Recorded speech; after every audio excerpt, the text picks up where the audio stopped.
Across the country today, thousands of teenagers are heading back to school to start their mock GCSE exams. But with traditional academic subjects like English, maths and science still compulsory, are schools failing to prepare our children for the real world?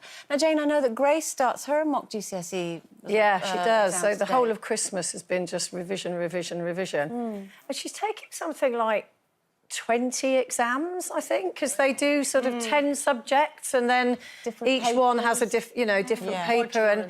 But it's so weird because she's 16 now. She turned 16 over just after Christmas. And at 14, we knew that she isn't that interested in science. It's not her, her specialist area. Yeah. She doesn't enjoy it.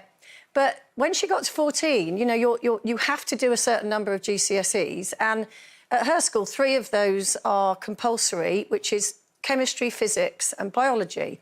Now, she's very good at languages, but she had to give up Spanish, that I would say is arguably a really useful language for the future, to make way for these 3 sciences that she doesn't want to do. And if somebody in authority with the government was here, I would say we're still kind of adhering to a curriculum that was put together in Victorian times for the Industrial Revolution. And why are we still sort of slavishly sticking to this? I get it up to 14, but after that, surely creativity now, I think, moving forward, has to be kind of taken as seriously as the sciences and the maths and stuff like that. Well, and also as well, you wonder why kids don't enjoy school, why they're dragging themselves in and battles every day with parents, forcing them to go into school. If kids were allowed to do subjects that they had a natural aptitude for, which, let's face it, that's what we all do when we go into employment, is you work in something you have a natural aptitude for. And in no other area in life are you sort of fed into this sausage machine. Absolutely. And you're expected to all come out the same shape, and do the same things. Exactly. And there's a guy called... sorry, I'm talking over you because I'm so passionate about this. There's a guy called Sir Ken Robinson, who's an educational expert, and he did a TED Talk, and I urge anybody to watch it. It's called Do Schools Kill Creativity? And it's had something like 55 million hits.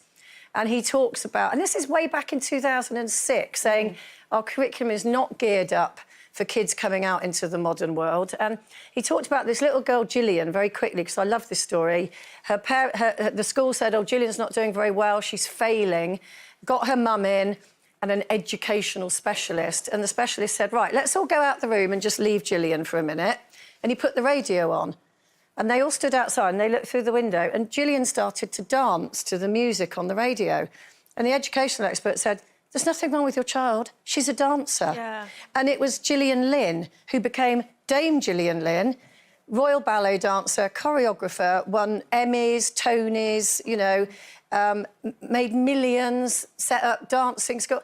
It's like that's the mentality you've got to have in schools. You've got to see what a child is good at and nurture that. But, and I think you're right. I mean, just going through my own educational experience, I just remember it was all about what you could learn. I'm not really good at memory, and it was just very narrow-minded. So this is why, I mean, I have to tell you, when I saw Dominic Cummings,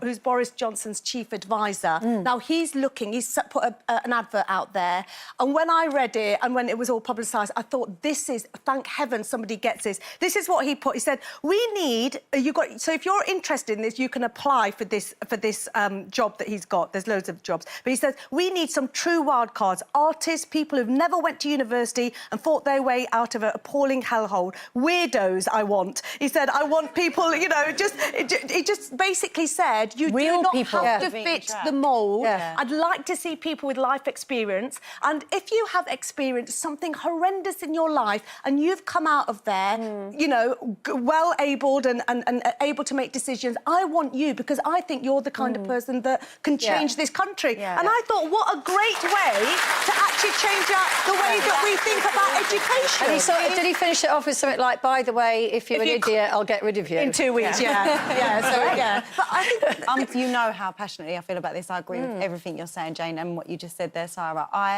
Even if I know that there's funding issues and budget cuts and schools are really struggling at the moment, but even if we keep the fundamental maths, English and science across the board for everybody, it'll be useful just to adapt it to everyday life. Yeah. It'll be useful to use maths to teach people maths life skills, like how to manage money, mortgages, interest rates, APR. I don't understand why we're learning Pythagoras theorem still and no one knows, you know, what APR means. It's just insane. Adapting it, even that little bit. Personal finance is really important. I think it's Toya's got in touch with us and said she didn't say that. I think schools should focus more on life skills, like you say, sewing, cooking, managing finances and budgeting. Shouldn't just be about academics, but skills that will be used later in life. Other people disagree, actually. You know, that is life, that you have to learn things that you might not necessarily enjoy. Maths, Jackie says maths, English and science are necessary skills. All the other subjects should be studied if you enjoy, or they're necessary for a future career. I agree up to one size 14, fits but all, I don't think. after that. You're right. It can't be that everyone has the same and everyone learns the same. It just doesn't work It's like Jane out. said, with a goal coming out of a sausage factory. Yeah. Very like sausages. But also, we've got to listen to what our tech industries and the future 100%. industries, what they want. Yes. And they're saying we want science, but we want humanities because we need people to understand what the problems of the world are, as well as just fixing them. So that's really... Yay, Sarah.